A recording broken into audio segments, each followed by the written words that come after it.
everybody. It's great to be back again with Flying High, and it's really flying higher now since we've got another person that usually is here with us to interview. And I'm really excited about having this gentleman here who has done a lot and many things. He got a great position. We're lucky to have him here, so that's great.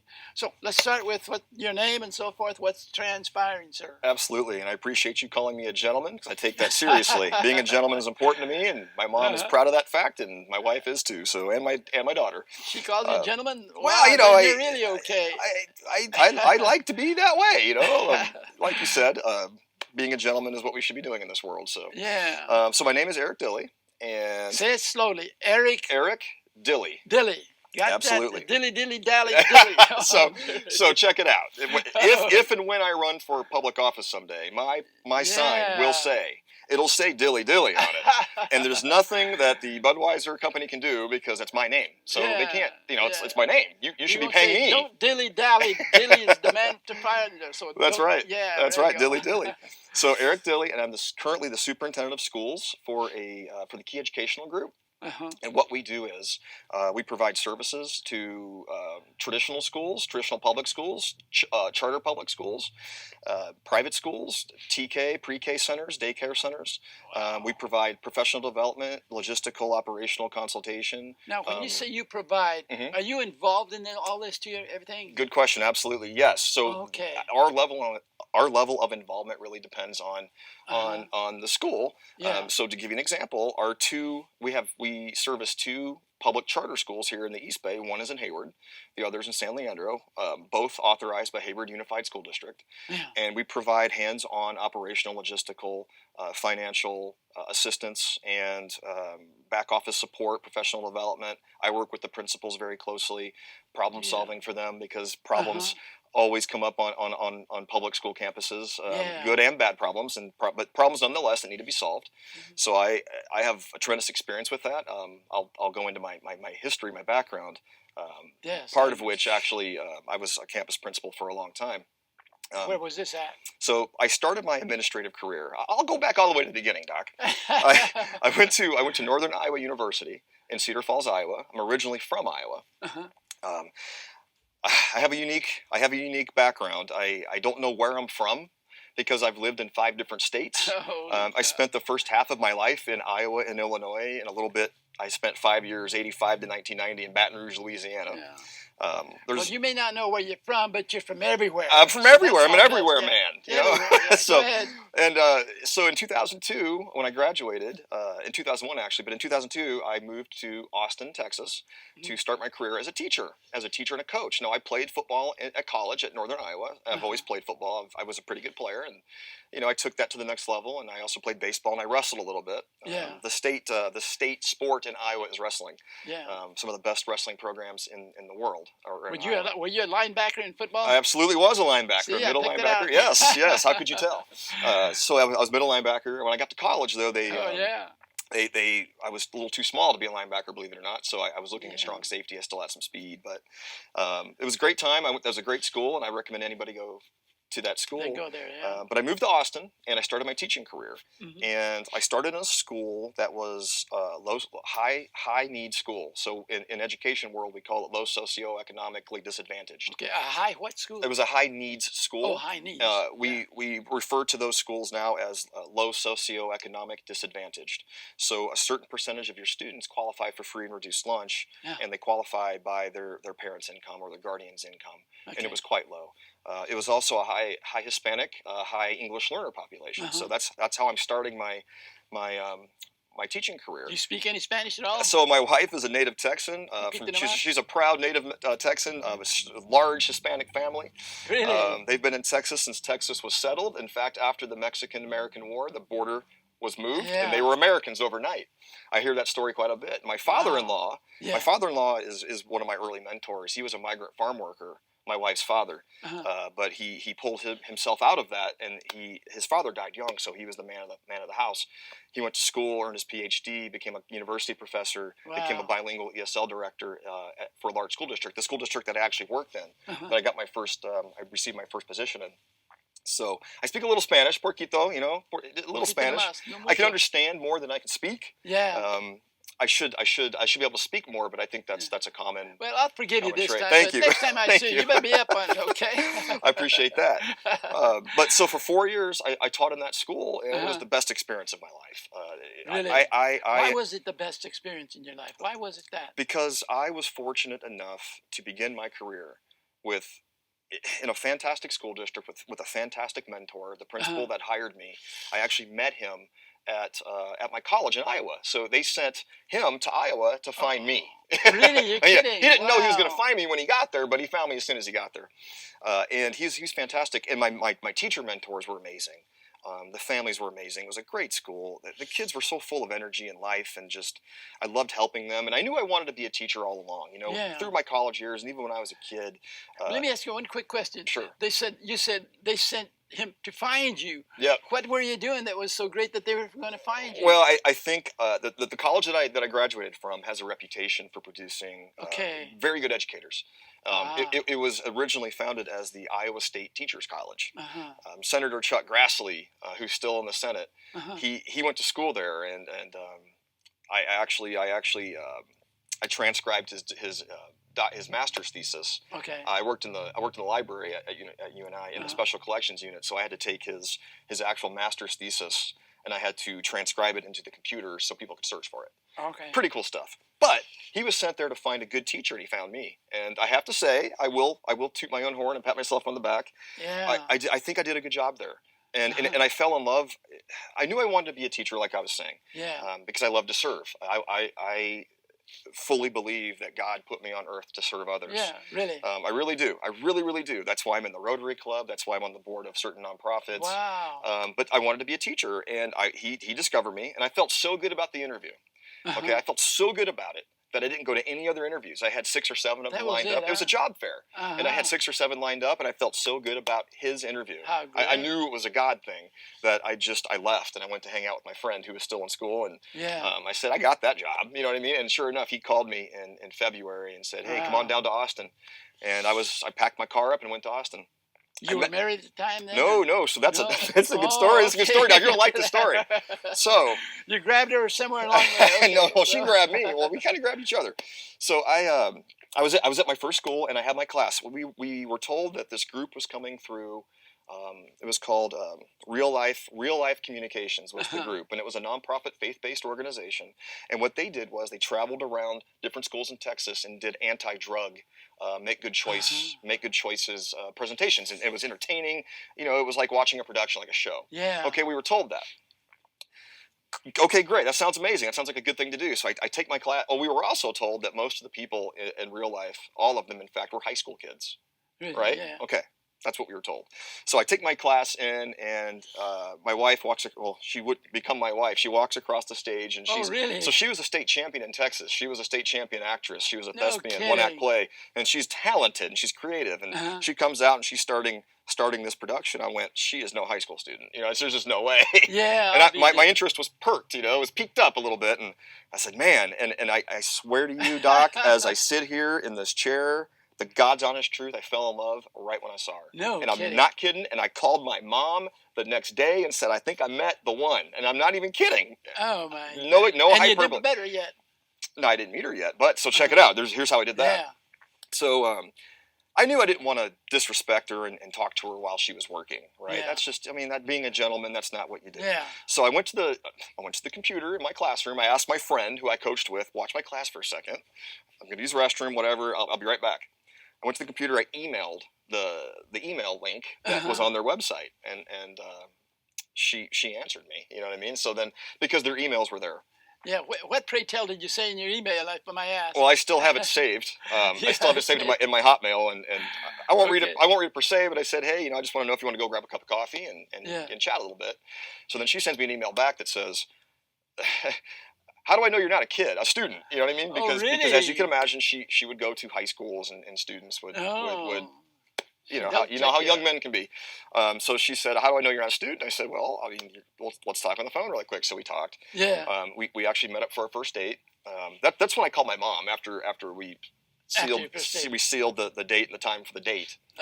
And I met her at a Starbucks in Austin, really close to my apartment, and I didn't notice at the time, but she had one of her friends who worked at a salon in that same strip mall Yeah. stationed, like down the way, in case I ended up not being a gentleman, right? So she Right. could Yeah. escape and go to her friend. Graphics I didn't know at the time.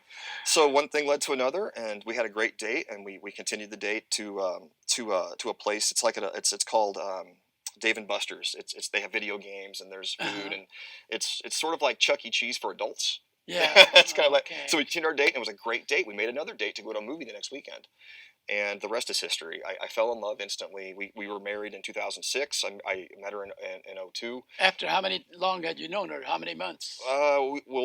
We were dating for a year, almost 2 years.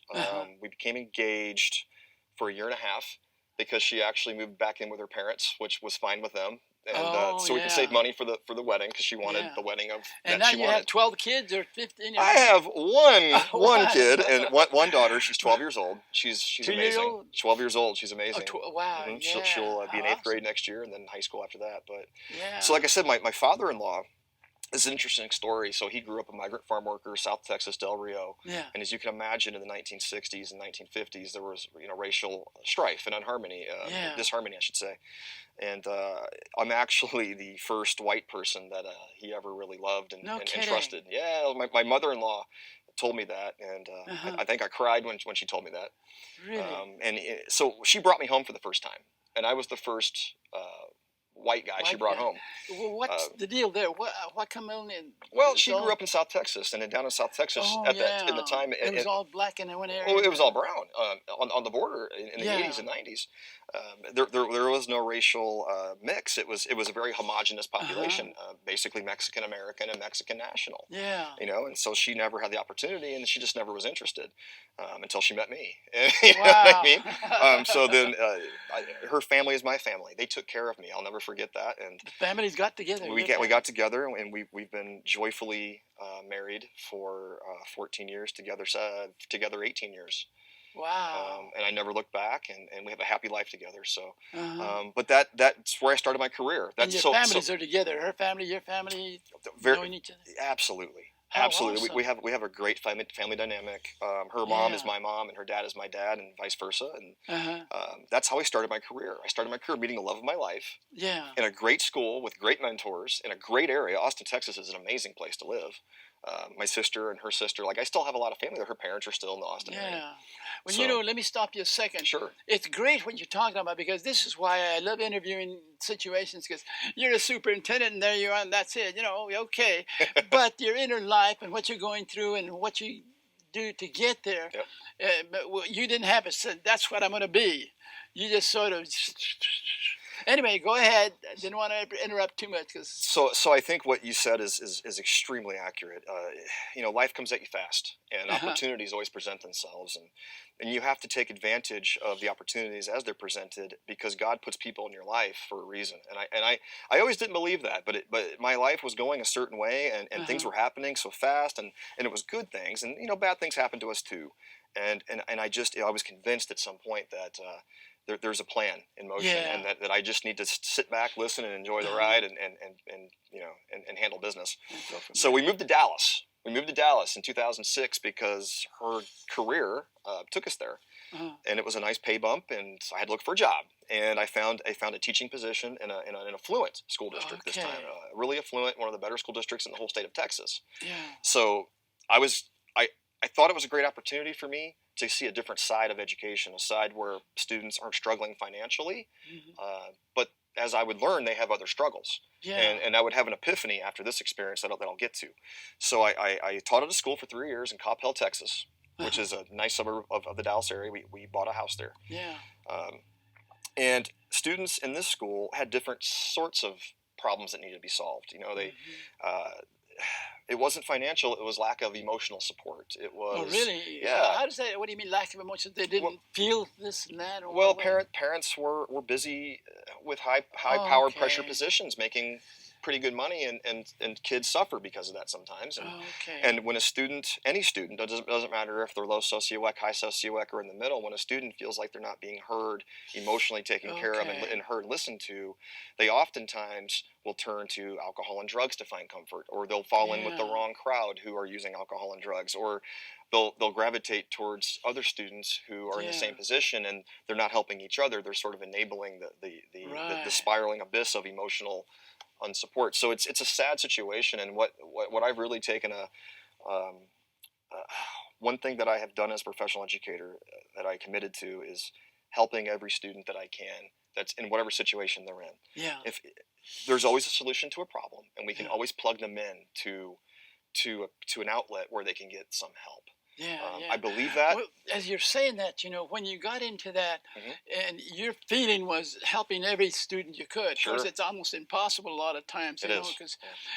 But I even remember a letter I got from a little gal named Jackie was her name, and she was slow and easygoing, and I just fell in love with that little gal, trying to help her and so forth.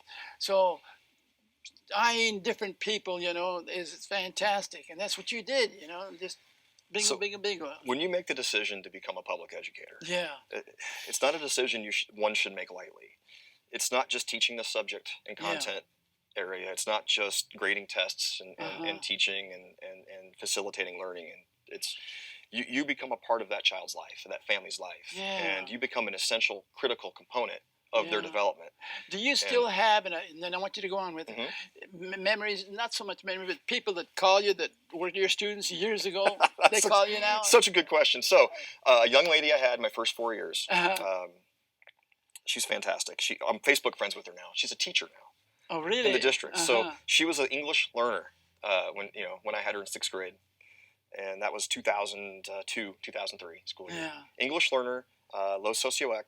Her name's Angelica, and she's now a teacher in that district. So she went to college, and she pulled herself up, and she's a teacher in the district where she was an EL student and struggled mightily. But she credits me. She reached out to me and she said, "Hey, Mr. Dillie, I saw you're on Facebook, and I want to thank you for the time and effort back in 2002." And I did shed a tear or two, because that means a lot. Yeah. Educators love it when their students tell them the impact that they had on their lives. That's right. We don't do it for that. I mean, we do it to serve, and we do it to produce excellent people. But when you hear that from a student, it means all the world. It takes all the pain away, so to speak. All the stress goes away, and this world becomes a better place when you hear those stories. So, but I still talk to her, and I have students from throughout my career. So that school district that I was in, I decided that I needed to become an administrator. Yeah. Because I was doing a pretty good job in the classroom. I worked with families well. I was able to solve problems. I was able to help the administration out with issues. They would come to me, ask if I would take over a project or create a program for students that aren't doing well. They need like homework help. So I went to North Texas University in Denton, Texas, to earn my master's degree in educational administration. I became a certified principal, public school administrator in 2009. Took my first job in a school, Winfrey Academy Charter School. This would become the turning point in my educational career. Really? This is where I really, really, really learned what I was meant to do. So this school was about 85% low socioeconomically disadvantaged, failing state tests. It was a charter school. It was a charter high school. There's 6 of them. In Texas, it was called dropout recovery. So we had students that came to us from a judge who adjudicated them to our school. We had students that came to us who were expelled from their schools. Wow. We had students that came to us who were adults who had their own kids, who had to drop out to take care of kids. We had students attend our school who had to work to help support their families. Wow, you had a variety of it was amazing. It was amazing. And everything, yeah. I literally, I don't say this to brag, but you need to hear this. I had my first day on the job as a principal. A student had a gun in my office. A gun? A 38 revolver. I won't tell the whole story, but I called the police. They came in, they searched him, they found the gun. It was an interesting time. Loaded too? Yeah, it was loaded. The police officer said it wasn't loaded, but I know weapons. My family owns weapons, and I've shot guns before, and I saw the bullets in the chamber. So it was a 38 yeah. stub nose 38 revolver. Holy It was cow. loaded. Police officer just wanted to make me feel better, but I knew it was loaded. Yeah. And my superintendent called me and she said, well, do you want to put metal detectors at the door? And I said, and I didn't even hesitate. I said, absolutely not. Yeah, No, yeah. that would make our students feel terrible if they had to walk through a door with metal detector. Yeah. They're already going through life in a hard way. Why would I want to add to that? They got their own thing, absolutely. yeah. But I it was trial by fire if there's ever been the definition of trial by fire, and we did great things. So the teaching team, myself, we all worked together, and we literally reshaped the culture at that school, and the very next year we had a 25% increase in our state testing. Okay. And it was only because we loved our students. It Yeah, wasn't we weren't yeah. reinventing the wheel.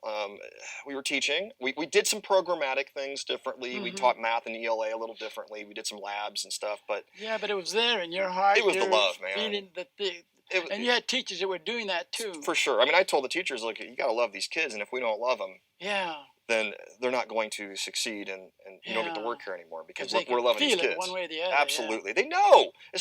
Students know when you're not being genuine. Yeah. So there's always this feeling out period with students. They have to know that you actually mean it and you're sincere. Yeah. And it takes a while to get to that point. Some are quicker than others, but when they finally realize that you're sincere about it, making them a better student person, you got them. They're loyal, and they'll do whatever you ask them to do within reason, right? I mean, it's and then when you're actually helping them, and you actually are there for them in their worst times of need, yeah, they know it, and that's what we did at that school. So I was there for a few years. I elevated to director of instruction. So I worked with the 6 principals at the other 6 schools.